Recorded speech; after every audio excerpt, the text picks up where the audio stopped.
All right, let's start chapter 10. The first lesson will be about identifying and classifying different types of lines and angles. So let's take a look at our first table here.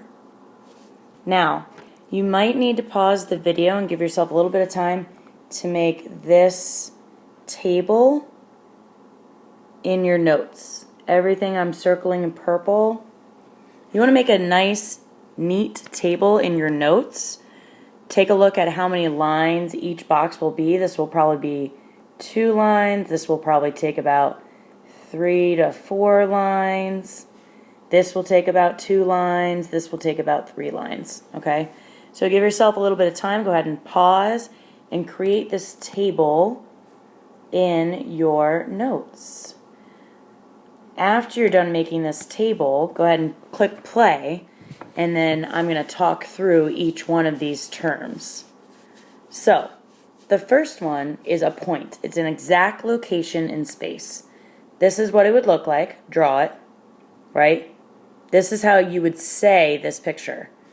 Point A, right? If I saw that picture, I'd say, oh, point A.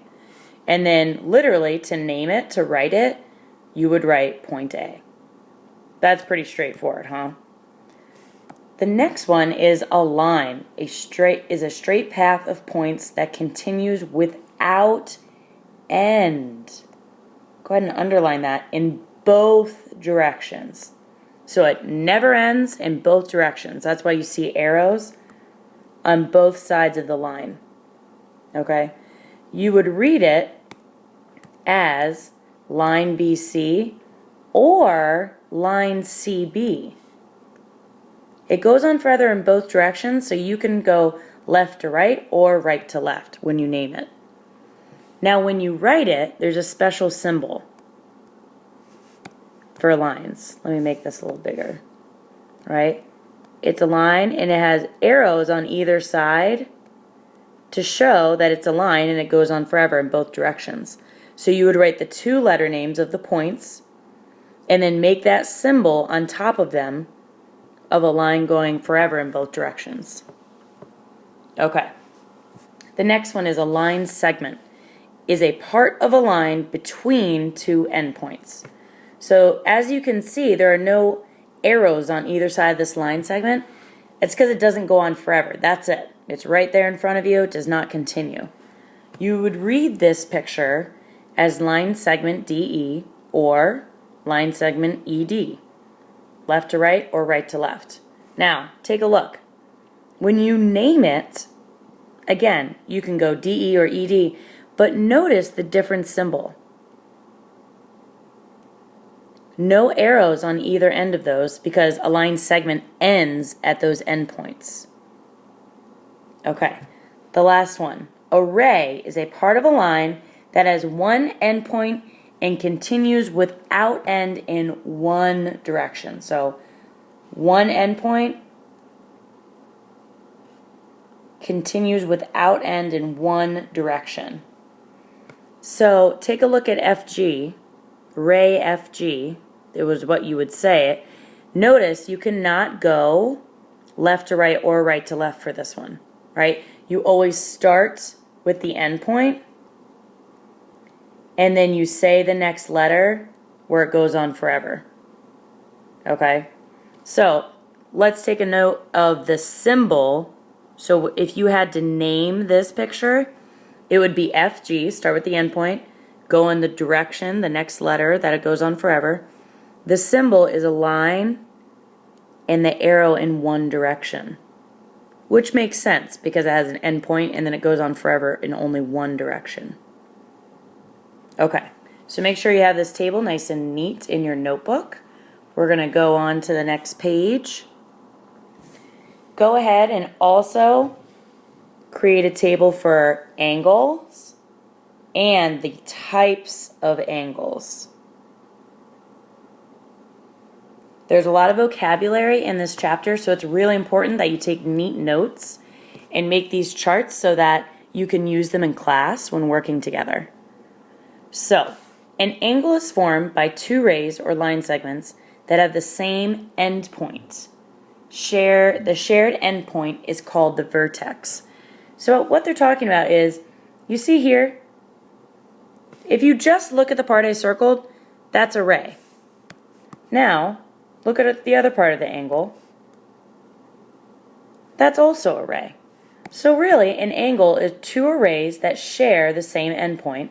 That endpoint is now called the vertex.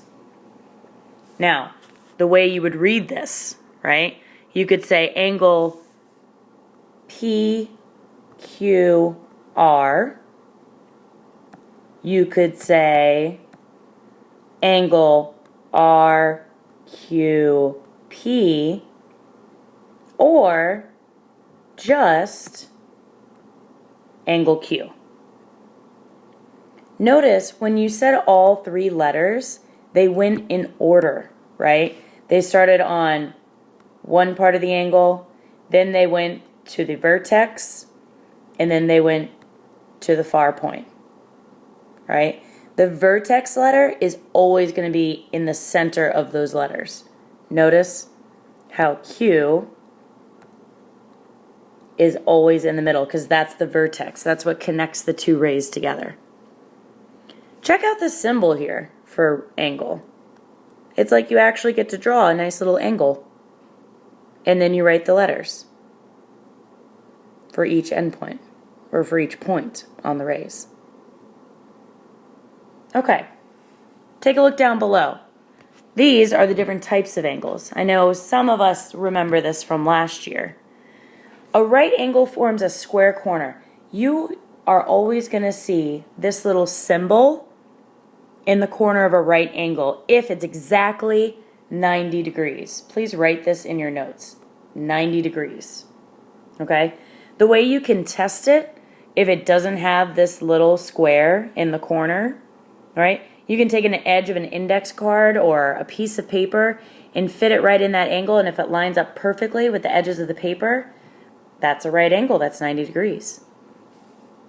Now, a straight angle, write this in your notes, is exactly 180 degrees. It is completely straight. It's a straight line. An acute angle, write this in your notes, less than 90 degrees. So really, it's 89 degrees or less.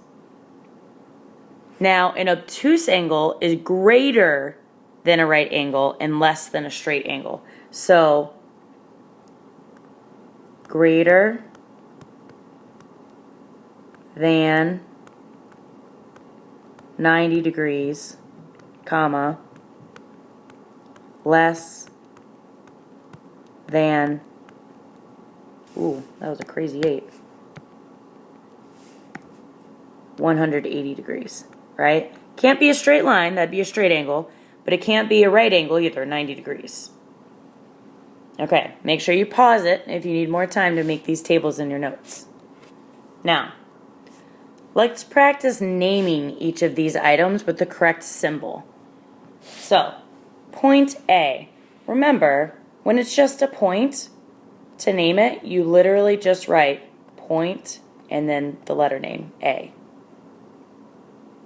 Now this next one, ooh, that one's a ray. So with rays, I could write BC or CB. Oh, wait, can I? No, I can't. Remember, you always have to start with that endpoint and only go the direction of the ray. So remember, rays, start with the endpoint, B, and go in the direction of the ray, C. Now the symbol above the letters needs to be the same thing, just an arrow going the one way. Okay, let's take a look at the next one. Ooh, it is a right angle. Look at that nice little square in the corner there. We know that means it's exactly 90 degrees. So the way we would name this could be our angle symbol, D, E, F, making sure the vertex is the center letter. You could name it F, E-D. Or you could name it just angle E, just the vertex. Let's take a look down here.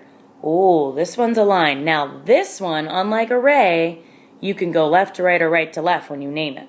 So it could be GH or HG.